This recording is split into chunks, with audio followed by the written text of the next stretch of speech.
The story of the kings and queens of England is more surprising than you might think. It's a fine drama, 1,000 years of tales of lust and betrayal, of heroism and cruelty, of mysteries, murders, tragedies, and triumphs. Oh, you're probably thinking that applies to medieval kings, all right, but this programme's about the modern monarchy, from Victoria to the home life of our own dear Queen, and there's not much of that sort of thing going on here. Oh, really? Keep watching. What, you may wonder, did lust have to do with the matronly Queen Victoria? Well, she was young once, and her husband, Prince Albert, gave his name to more than just a bridge, a concert hall, and a memorial. No other British royal has a body piercing named after him. And we can't show you where the ring goes in a Prince Albert, you'll just have to guess. Kept Victoria happy, 9 children. And this isn't only a collection of royal trivia for the tabloids. We can reveal for the first time on television that the present Queen's grandfather, George V, actually took over the running of the country, secret personal rule, for a few days in 1931.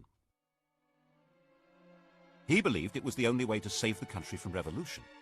Most of the papers relating to this are still hidden. How much do we really know about what goes on?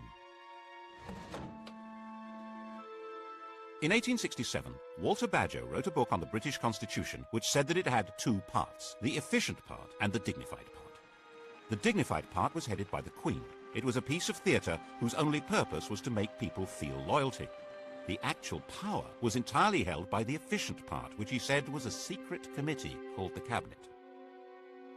Everyone believed Bagehot's book. The government encouraged people to believe it. So did the royal family, then and now.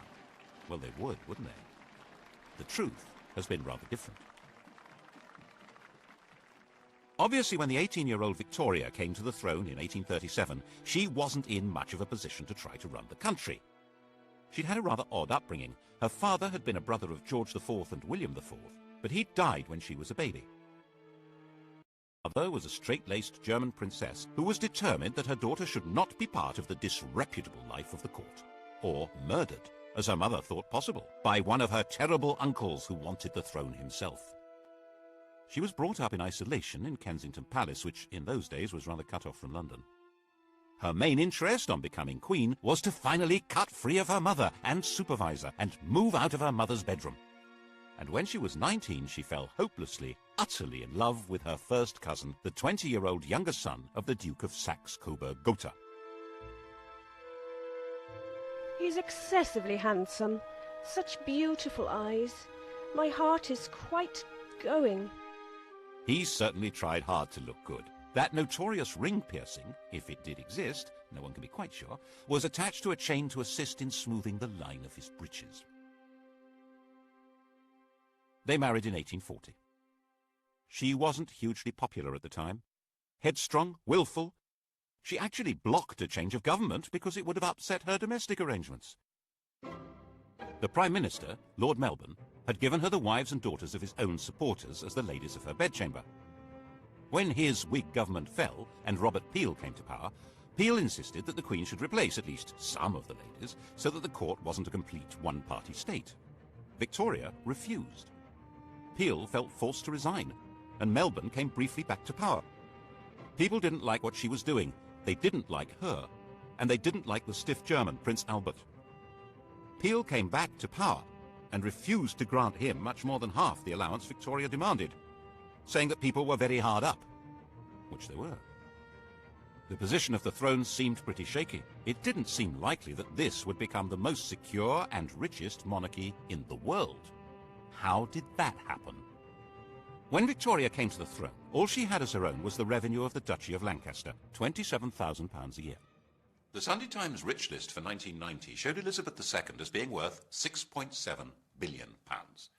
That's nearly 10 billion in today's money. The richest person in the land by a huge margin. It's true that the latest Rich List shows her being worth a mere 250 million. Has she lost 97% of her money on the horses? Did she give it all away to charity? No. The latest figure is a guess, based on an instruction to the Sunday Times not to count anything she holds on trust for the nation. Obviously, she can't sell the crown jewels and pocket the proceeds, but actually, most rich people hold much of their wealth in trust, yet it's still treated as theirs, because they have the use of it. The royal move into profit began when Albert took charge of the royal finances. He wasn't allowed to be king. There was deep suspicion of him. But Victoria let him manage her affairs, and he did an astonishing job of it. The royal household was an incredible Gothic antique. To clean a window in Buckingham Palace was a job for the Lord Chamberlain's staff. Unless it was a kitchen or scullery window, then they had to call on the Lord Steward. And neither could touch the outside of the glass, which was looked after by the Office of Woods and Forests. Laying a fire was the Lord Steward's job, but lighting it, the Lord Chamberlain's. As their staff were not on good terms, the Queen froze. Other palace staff were paid for jobs whose very purpose and even existence had been forgotten. Enter Albert with boiling water and a hatchet. He sorted that lot out and cut Victoria's costs dramatically. He had a huge capacity for work and organisation, so when he came up with the idea for a great exhibition of the world's arts and industry, no one should have doubted that he could make it happen. Of course, they did doubt it. They had no confidence in the exhibition hall, the Crystal Palace, a giant greenhouse erected by a gardener. And when they realised that thousands would congregate there, they thought that it would be a rallying point for revolutionaries. The opening of the Great Exhibition on May the 1st, 1851, was a thrilling day for the nation and for Victoria. The royal couple began to be viewed with some enthusiasm, and it was quite understandable that the next year an eccentric miser should leave the Queen £500,000 in his will. Albert's influence in government rose visibly, which of course soon put an end to his popularity. By 1854 it was generally believed that Albert the Foreigner was a traitor in league with Russia, forcing loyal ministers out of office. Crowds gathered round the Tower under the impression that Albert and Victoria had been arrested for treason. That frenzy died down, but at the back of it were two things that were going to be permanent problems. One was that the Queen and her consort must have some role in running the country, but that couldn't be squared with any kind of representative government. And the other was that people were realizing that the monarch was making a profit, and they didn't like it. The solution was to conceal what was really happening under a cloak of secrecy, and that cloak is still in place. When I was researching a book on the most sensitive part of this story, I needed to see some papers that should have been released by the Ministry of Defence. The then Navy Minister, David Owen, read the file and released it, but the crucial documents weren't there. He suggested they would have been treated as the private property of the Crown and kept in the Royal Archive. Private. I wasn't allowed in. Albert's own role was pretty secret. He was in reality acting as King of England, but that was behind the scenes. The title he was eventually given in 1857 was just Prince Consort. He took it very seriously and worked himself to death. His last act as the hidden King of England was at the end of 1861 to stop the Prime Minister from sending an angry dispatch to the American government. If it had been sent, England would probably have been pushed into the American Civil War, on the side of the South. When Albert died, Victoria uttered a terrible shriek. She never recovered. She retired to Scotland and went into what seemed to be everlasting mourning. She and Albert had built a number of retreats for themselves, Osborne on the Isle of Wight, Sandringham in Norfolk, and her favourite Balmoral. Here she hid for months at a time with the faithful Highland retainer John Brown. He was allowed enough familiarity for the Queen to be widely referred to as Mrs. Brown. Victoria herself could see no reason to take part in public ceremonies like the opening of Parliament. She thought that her hidden role as the head of her government was enough. But that, of course, led many people to wonder why they had to pay for her upkeep at all. She received, as she had done from the start of her reign, £385,000 a year from the government. It was more than she needed. Her court was nowhere near as expensive as, for instance, George IV's had been. And without her being visible, many people could see no point in her having this money. By the 1870s, there was a strong Republican movement expressing itself in newspapers, large public meetings, and in Parliament. The nature of the country was changing dramatically. New industrial cities were darkening the landscape with smoke and soot. A new kind of society was forming, a society of factory workers and low-paid artisans, of builders and miners and metal workers. These were people outside the political world, with no natural attachments to traditional political structures. And there were a lot of them. The anti-royalist head of steam built up every time Parliament was asked for extra grants to Victoria's children when they came of age or married. But in fact, it was very probably these children who saved her throne. No British statesman wanted to see the royal family given its marching orders when their marriages offered such a useful back door into the chancelleries of Europe. Victoria's eldest daughter was married to the heir to the Kaiser of the new German Empire and was a strong and useful influence on her husband, and a thorn in Bismarck's flesh. The heir to the British throne, Albert Edward, had married Alexandra, daughter of the King of Denmark, and sister of the King of Greece. The Greek crown had actually been offered to another of Victoria's sons, Alfred. The Greeks had sacked their own king and held a national vote on who should get the throne. 95% of them voted for Alfred, who was at the time an 18-year-old midshipman in the Royal Navy. The government made him turn it down because they had promised to keep their hands off Greece. Never mind. It went as a sort of hand-me-down to the son of England's good friend, the King of Denmark. And in 1874, Alfred married the daughter of Tsar Alexander II, which was jolly useful given the Anglo-Russian competition on the edges of India. These were marriages that would produce many, many well-distributed children. By the time Victoria died in 1901, she had over 90 living descendants. It was a full-time job just getting them birthday presents. The rulers of Germany, Greece, Romania, Norway, Russia, Yugoslavia, Spain, and Sweden would all trace their descent from this stout little lady. There was a downside to all this royal intermarriage. Victoria was a carrier of haemophilia, the condition that prevents blood from clotting, and the Spanish, Prussian, and Russian royal families were consequently affected by it. But even if the British government had known about that, they wouldn't have shed many tears over it. As a system for exercising influence abroad, the monarchy was well worth the money. It also ought to have the advantage at home of inducing people to be loyal to their country even if they detested its government, which was obviously very useful if you ran that government. But to sell monarchy to the British public, that monarchy needed rebranding. Enter, in 1867, a new Tory Prime Minister, Mr. Disraeli. Just the man to do it.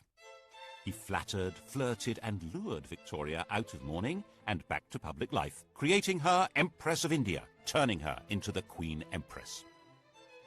Britain was now a world power with an international trade that dwarfed all others. Its navy dominated the oceans, and its empire expanded on the simple principle that trade follows the flag.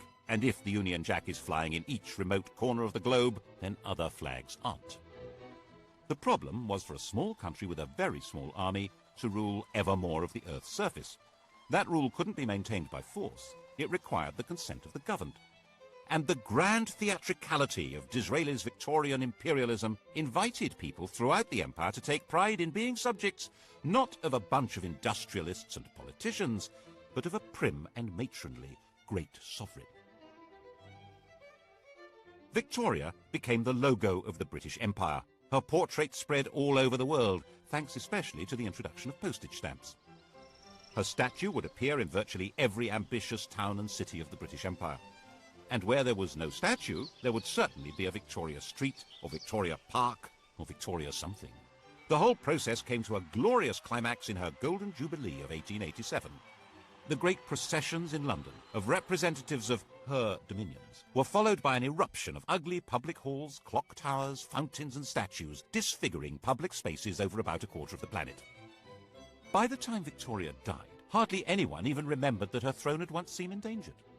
And she'd reigned so long, 64 years, that hardly anyone could even remember any other sovereign. Her death in 1901, 22 days into the new century, seemed portentous. She'd become synonymous with Britain and its empire, and now Britons would leave the 19th century without the security of the great mother hen.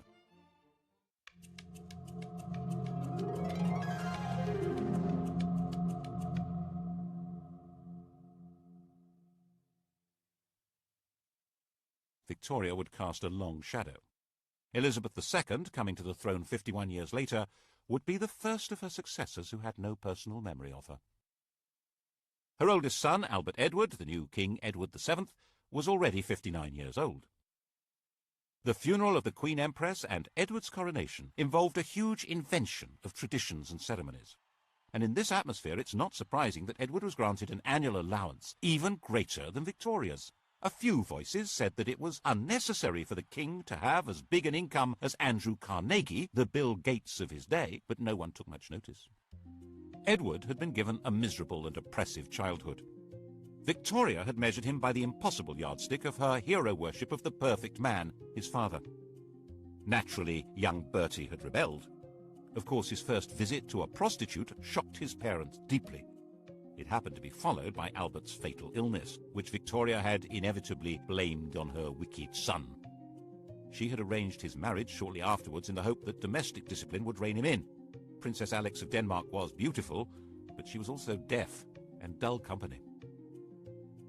With nothing much else to do, Bertie had become the living epitome of the life of the Belle Epoque. A life of champagne drinking, cigar smoking, horse racing, gambling and entertaining showgirls and pretty married ladies. He was naturally drawn to the company of outsiders, not just shady characters, but Jews and Catholics, bankers and foreigners, and he was outspokenly outraged by the casual racism of the empire. Because a man has a black face and a different religion than our own, there is no reason why he should be treated as a brute. He sat on a commission on working-class housing and even invited a member of the working class to stay at Sandringham.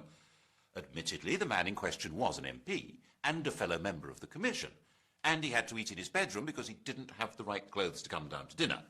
But still...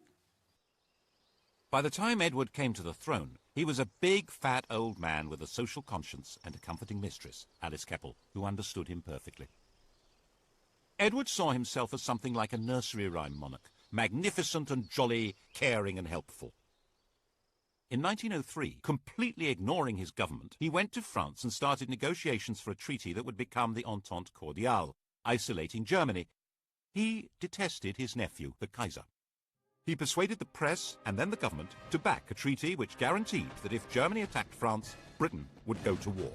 So that's what happened in 1914. He determinedly resisted any increase in democracy in Britain and was a firm opponent of votes for women. The crunch over his reactionary views came when Lloyd George planned to introduce old age pensions in 1909. To raise the cash, there would have to be new taxes on income. The Tory majority in the House of Lords voted down what was called the People's Budget, and when the Liberal government drew up legislation to take that power away from the Lords, they voted that down too, obviously. So the Prime Minister told the King he needed to create about 250 new peers to swing the vote. Edward was not enthusiastic. Would he actually defy the government? In May 1910, in the middle of the battle, he died. In 1910, Edward's 44-year-old son George inherited the throne.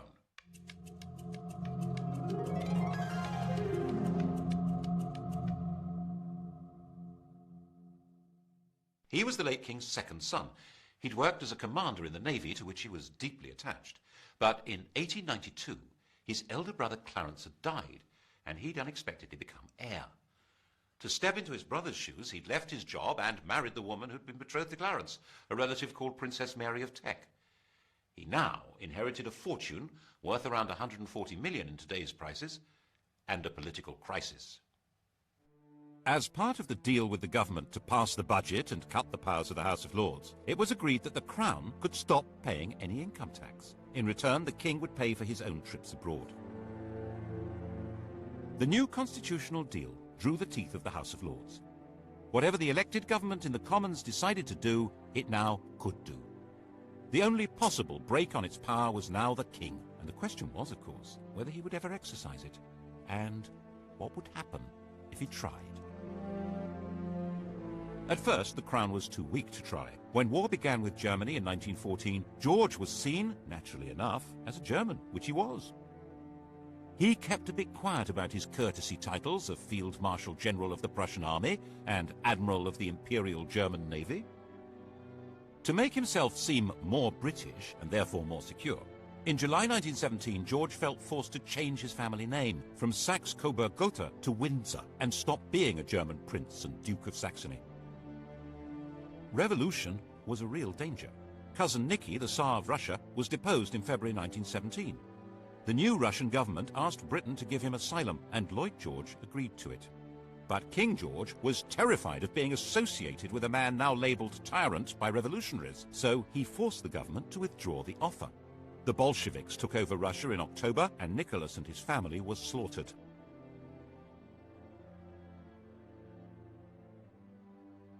To protect the king's reputation, it was put about that Lloyd George had refused to rescue them, despite the king's pleading. Then in November 1918, a German revolution forced the Kaiser, Cousin Willy, to abdicate, and Germany gave up the war. The whole political landscape had been transformed. There had been 6 emperors when George was crowned. By 1925, he was the only one left, and his world was not exactly safe. Most of the Southern Irish were committed Republicans. Attempts to hold that country by force were disastrous, and in 1922 the Irish Free State had come into being. King George had lost a considerable chunk of his kingdom. The wealth of the royal family continued to grow, due largely to Queen Mary's enthusiasm for collecting valuable trinkets at special prices. The Romanovs hadn't been allowed to join the British royals, but a substantial chunk of their jewellery did.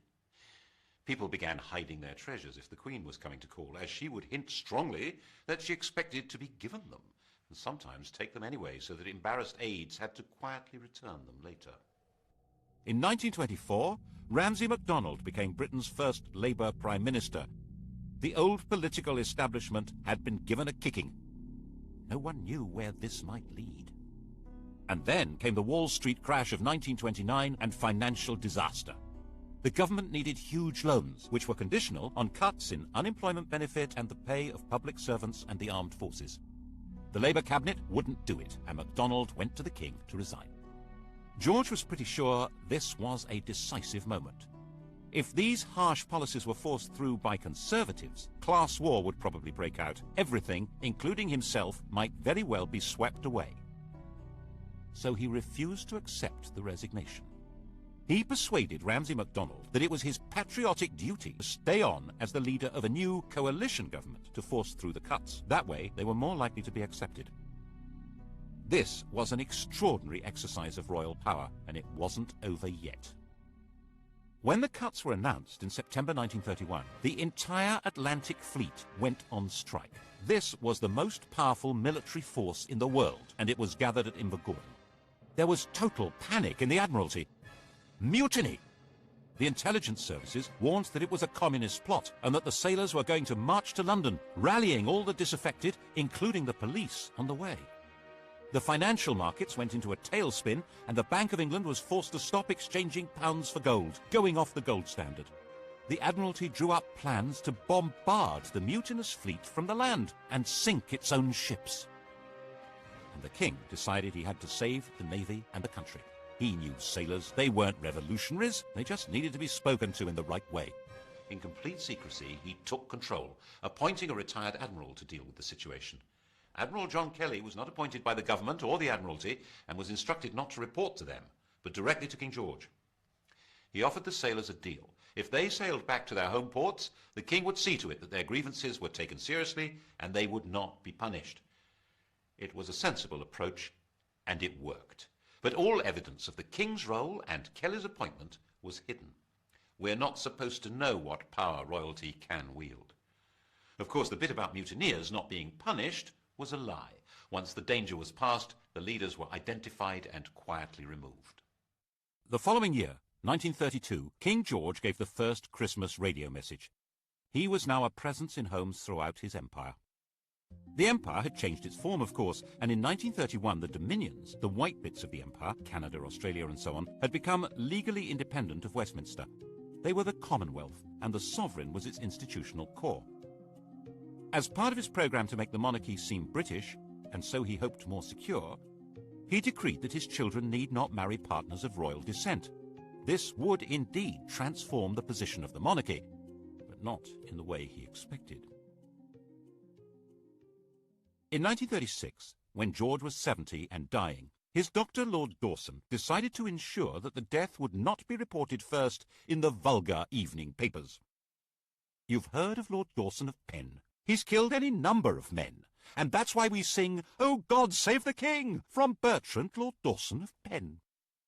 Lord Dawson met the Times' deadline by giving the king a fatal injection, called a whiz-bang. George was told he would soon be convalescing in Bognor. His last words were, "Bugger Bognor." The Times was told he'd said, "How is the Empire?"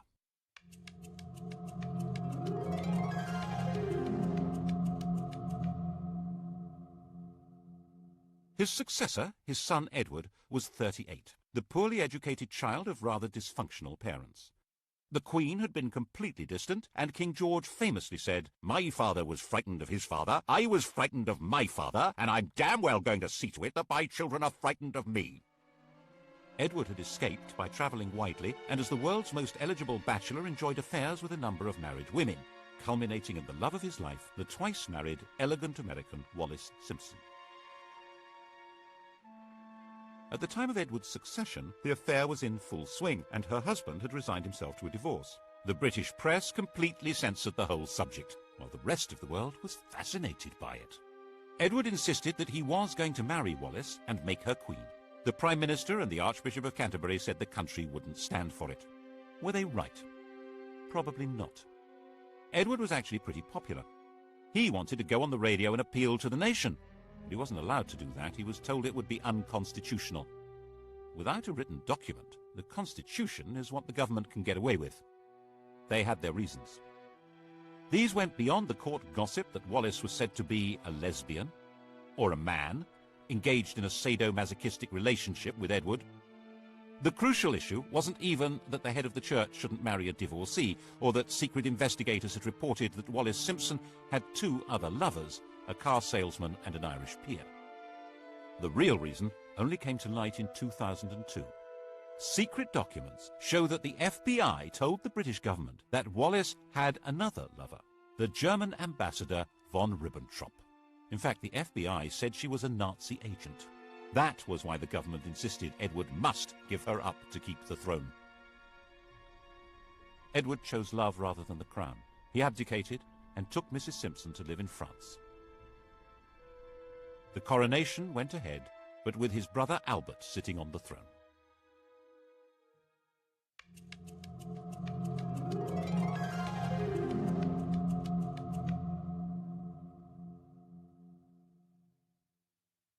Albert was crowned as King George VI. He was 18 months younger than Edward and completely lacked his brother's social grace. He stammered, he was shy, but at least he was safely married to Elizabeth Bowes-Lyon, the daughter of a minor Scottish aristocrat, the first royal to legally marry a commoner since Henry VIII.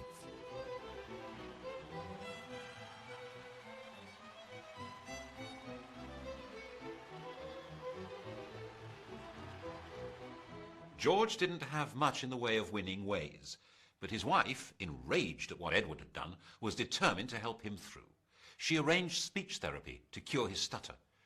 But when war with Germany began in 1939, they were not seen as a rallying point for patriotic fervour, especially as they had publicly supported Neville Chamberlain's appeasement of Hitler. When the royal couple visited the first bomb sites, they were booed. George VI and Queen Elizabeth, that's the woman we remember as Elizabeth the Queen Mother, refused to allow themselves any doubt as to the outcome of the Second World War. When Buckingham Palace was bombed, the Queen said she was glad.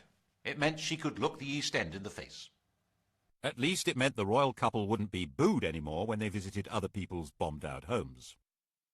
Actually, while they spent their days in London, they retreated for the night to Windsor, which was considerably safer. Nevertheless, they did have one really narrow escape. As the war went on, the royal couple became more and more identified with Churchill as the spirit of Britain, dogged in their determination to see Nazism defeated. When the victory celebrations came in 1945, it seemed natural that they should revolve around Buckingham Palace. By the time of his premature death from smoking in 1952, this shy country gentleman and his queen had gone a very long way to restoring the monarchy to its central place in British life. It had vanished virtually everywhere else. There had been 16 monarchies on the continent of Europe when Victoria died. Now there was only Sweden. Monarchs were restored to Belgium, Holland, Norway and Denmark, but as a pale shadow of the old European royalty.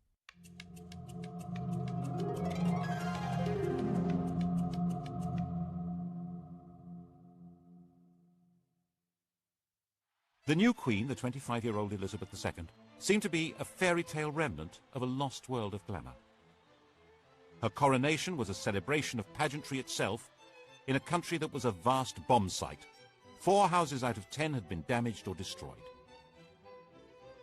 It was even shown on the new medium of television, though the Archbishop of Canterbury feared men would watch in pubs without removing their hats. By her side in the coronation coach rode her husband. Like Albert, he would never be crowned.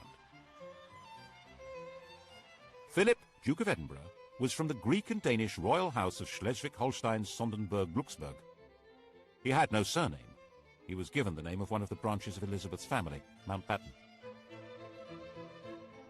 There was no question of the Queen becoming a modest suburban sovereign like the restored European royals. George's widow was sure her daughter should be regal and grand. Royalty required flunkies and castles and palaces and golden coaches. She herself made do with 6 cars, 3 chauffeurs, 5 chefs, 2 pages, 3 footmen, 2 dressers, and 30 secretaries, maids, treasurers, and housekeepers. And she was absolutely dead set against royalty paying tax. For a long time, this was met with an extraordinary degree of complicity from the governments of the day. In 1947, when Labour came to power, amid all the nationalisations and the class war declarations of "we are the masters now," had come an agreement that the government would take over the cost of running Buckingham Palace. Now the Conservatives said the government would take over the cost of the royal train and royal visits abroad, and freed the Queen from paying tax on property, apart from rates on Sandringham and Balmoral. In Edward Heath's time as Prime Minister, it was officially stated for the first time that the Queen pays no tax. In 1973, she was exempted from the new Companies Bill that could force shareholders to identify themselves even if they hid behind the names of nominees. Her shares are hidden in a company called the Bank of England Nominees, which can only be used by heads of state and is uniquely exempt from disclosure laws. And in 1965, when a Labour government introduced capital gains tax, they declared that the Queen is exempt. Under these arrangements, immense and unknowable riches were built up. She has, for example, 600 works by Leonardo da Vinci. We're told these riches are not really hers because she's not free to sell them. But most of the royal collection is never publicly displayed. Why? Whose interest is being served? It obviously means the monarchy can put on a heck of a show that goes far beyond their demand on the public purse, and they don't need to run the risk of asking us to fund the whole thing from taxes. We each contribute 61 pence a year at the last count. That money, just over £36 million, is not enough to put on the grand regal show which the British monarchy seems to be about. Certainly, for a very long time, it was simply not permitted to suggest that the monarchy should be anything less than grand. In 1957, Lord Altrincham wrote an article arguing for a modernised monarchy. He called the court complacent and out of touch, said the Queen was a priggish schoolgirl, and said that the monarchy should not be, as it was, intimately associated with the upper classes. Wow! The Duke of Argyll said that he should be hanged, drawn and quartered, and the BBC immediately dropped him from any questions. In fact, Altrincham had got it wrong. Lavish splendour was just what most of the public wanted from their monarchy. They would have despised a queen on a bicycle. They wanted to be deferential. They probably still do. And there were 20 more years of this kind of thing to come. In 1977, the year of the Queen's Jubilee, the Sex Pistols' anthem "God Save the Queen and Her Fascist Regime" was banned from being broadcast, even when it outsold all other records. The puzzle becomes even more intriguing when you look at the apparently shrinking role of the Crown in public affairs. The imperial title had already disappeared in the days of George VI, when India and Pakistan became independent. The empire became the Commonwealth, and of the 58 past and present members of that vague organisation, only 16 have Elizabeth as their head of state, and falling. Why did it matter so much to protect and sustain royalty? Partly, perhaps, it's more to do with the Queen herself than the institution of monarchy. Elizabeth I, Victoria, Elizabeth II, the rule of elderly matriarchs seems to be particularly proper to the English. And it may provide important social glue. As the population of Britain became more heterogeneous, with substantial immigration from Commonwealth countries by people who feel excluded from political life and often from the legitimate economy, perhaps there was a hope that the Queen would be a focus of patriotic attachment. After all, she's the linchpin of the Commonwealth, its graciously enthusiastic figurehead. And promoting the image of a glamorous and golden royalty above and outside politics that is synonymous with Britain may be a very useful way of creating legitimacy for a state that might otherwise look rather shabby. The last great moment of this Mrs. Camilla Parker Bowles, Alice Keppel's great-granddaughter. Diana said that on the honeymoon he was more interested in reading 8 books by Laurens van der Post than in her, and he wore Charles Camilla cufflinks. And when she became distressed, she felt strongly that the royal family turned against her. In 1992, it all blew apart in what the Queen called her annus horribilis. Her second son, Andrew, separated from his wife Sarah Ferguson, who was pictured topless being kissed by her financial advisor. Her daughter, Princess Anne, divorced Captain Mark Phillips. Charles and Diana split up, with spectacular accusations being made in the press and on television. And Windsor Castle caught fire. That was when the ground really began to shift. At least when it was explained that the £40 million repair bill would be paid by the public, there was a huge collective breath of, "No, it won't." And so the Queen decided it would be much the wisest thing to offer to pay 70% of the cost. She opened up some of her homes to the public to raise the cash. There was still astonishingly little direct criticism of the Queen. In an age when television and the press have the power to pull down anyone, the Queen and her mother were treated with respect, even devotion. But the rest of the royal family had become fair game and were subjected to a ferocious assault of public humiliation. Why did we support the royal family and all their wealth? Why were we giving them all this money? The press pack was baying at their heels. That's when the Queen agreed that she should voluntarily start paying income tax and refund the parliamentary allowances received by other members of the royal family. But things didn't get any better, and the Queen herself began to be criticised in 1997, when Princess Diana was killed in a car crash in Paris. We all remember the shock and horror, and the debate about the lack of public reaction by the senior members of the royal family. There was a widespread feeling that at that moment they were not in fact part of the nation. Was the programme started by George V of integrating the monarchy into the life of the nation coming unravelled? Instead of the monarch playing the role of warning and advising the Prime Minister, which is supposed to be her constitutional role, the Prime Minister warned and advised the sovereign to take public action. She had to be seen to grieve, or the monarchy itself might be in danger. And now we wait to see what happens next. The heir to the throne and his mistress are forever tainted with the image of the princess that was publicly destroyed. The Queen is an old lady, with a reign that begins to rival Victoria's in length. Can anyone be certain that the country would accept her son as king? There's always been a bargain at the heart of monarchy in this country. The monarch has always been dependent on the people. That bargain has been the key to survival. It began when William the Conqueror realised that he and his friends couldn't actually run a country where they didn't speak the language, or know the laws, traditions, or even the geography.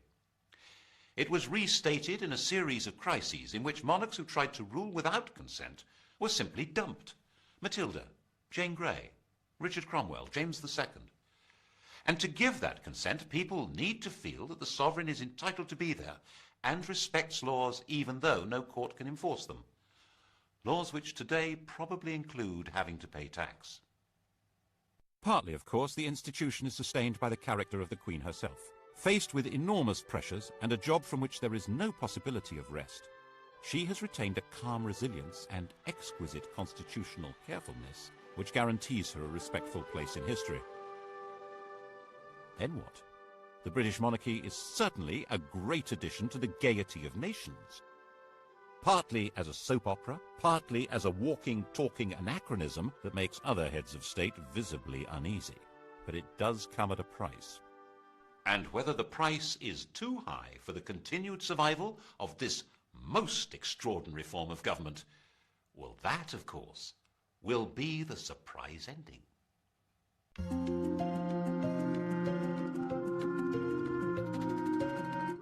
Spend this Sunday evening exploring ancient Egypt, beginning with Michael Wood's Top 10 Sites. That's tonight from 6. Coming up, the story of the strongest, sharpest blade that's ever been made, a decisive weapon.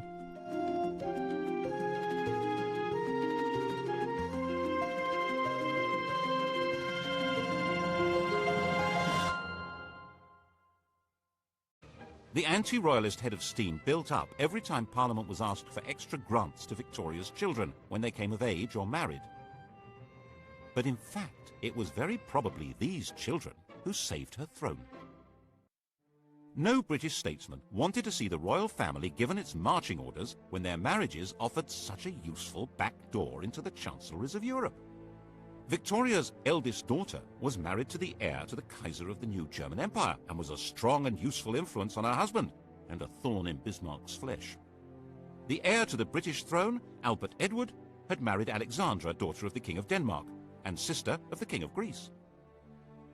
The Greek crown had actually been offered to another of Victoria's sons, Alfred. The Greeks had sacked their own king and held a national vote on who should get the throne. 95% of them voted for Alfred, who was at the time an 18-year-old midshipman in the Royal Navy. The government made him turn it down because they had promised to keep their hands off Greece. Never mind. It went as a sort of hand-me-down to the son of England's good friend, the King of Denmark, and in 1874, a whole subject, while the rest of the world was fascinated by it. Edward insisted that he was going to marry Wallis and make her queen. The Prime Minister and the Archbishop of Canterbury said the country wouldn't stand for it. Were they right? Probably not. Edward was actually pretty popular. He wanted to go on the radio and appeal to the nation, but he wasn't allowed to do that. He was told it would be unconstitutional. Without a written document, the Constitution is what the government can get away with. They had their reasons. These went beyond the court gossip that Wallis was said to be a lesbian, or a man, engaged in a sadomasochistic relationship with Edward. The crucial issue wasn't even that the head of the church shouldn't marry a divorcee, or that secret investigators had reported that Wallis Simpson had 2 other lovers, a car salesman and an Irish peer. The real reason only came to light in 2002. Secret documents show that the FBI told the British government that Wallis had another lover, the German ambassador von Ribbentrop. In fact, the FBI said she was a Nazi agent. That was why the government insisted Edward must pull down anyone. The Queen and her mother were treated with respect, even devotion. But the rest of the royal family had become fair game and were subjected to a ferocious assault of public humiliation. Why did we support the royal family and all their wealth? Why were we giving them all this money? The press pack was baying at their heels. That's when the Queen agreed that she should voluntarily start paying income tax and refund the parliamentary allowances received by other members of the royal family. But things didn't get any better, and the Queen herself began to be criticised in 1997 when Princess Diana was killed in a car crash in Paris. We all remember the shock and horror and the debate about the lack of public reaction by the senior members of the royal family. There was a widespread feeling that at that moment they were not in fact part of the nation. Was the programme started by George V of integrating the monarchy into the life of the nation coming unravelled? Instead of the monarch playing the role of warning and advising the Prime Minister, society was formed. A society of factory workers and low-paid artisans, of builders and miners and metal workers. These were people outside the political world, with no natural attachments to traditional political structures. And there were a lot of them. The anti-royalist head of steam built up every time Parliament was asked for extra grants to Victoria's children when they came of age or married. But in fact, it was very probably these children who saved her throne. No British statesman wanted to see the royal family given its marching orders when their marriages offered such a useful back door into the chancelleries of Europe. Victoria's eldest daughter was married to the heir to the Kaiser of the new German Empire and was a strong and useful influence on her husband and a thorn in Bismarck's flesh. The heir to the British throne, Albert Edward, had married Alexandra, daughter of the King of Denmark and sister of the King of Greece. The Greek crown had actually been offered to another of Victoria's sons, Alfred. The Greeks had sacked their own king and held a national vote on who should get the throne. 95% of them voted for Alfred, who was at the time an 18-year-old midshipman in the Royal Navy. The government made him turn it down because they had promised to keep their hands off Greece. Never mind. It went as a sort of hand-me-down to the son of England's good friend, the King of Denmark. And in 1874, Alfred married the daughter of Tsar Alexander II, which was jolly useful given the Anglo-Russian competition on the edges of India. These were marriages that would produce many, many well-distributed children. By the time Victoria died in 1901, she had over 90 living descendants. It was a full-time job just getting them birthday presents. The rulers of Germany, Greece, Romania, Norway, Russia, Yugoslavia, Spain, and Sweden would all trace their descent from this stout little lady. There was a downside to all this royal intermarriage. Victoria was a carrier of haemophilia, the condition that prevents blood from clotting, and the Spanish, Prussian and Russian royal families were consequently affected by it. But even if the British government had known about that, they wouldn't have shed many tears over it. As a system for exercising influence abroad, the monarchy was well worth the money. It also ought to have the advantage at home of inducing people to be loyal to their country even if they detested its government, which was obviously very useful if you ran that government. But to sell monarchy to the British public, that monarchy needed rebranding. Enter, in 1867, a new Tory Prime Minister, Mr. Disraeli. Just the man to do it. He flattered, flirted and lured Victoria out of mourning and back to public life, creating her Empress of India, turning her into the Queen Empress.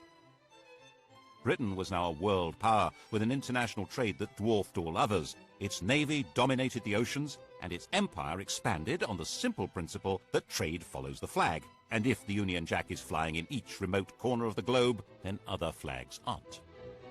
The problem was for a small country with a very small army to rule ever more of the Earth's surface. That rule couldn't be maintained by force. It required the consent of the governed. And the grand theatricality of Disraeli's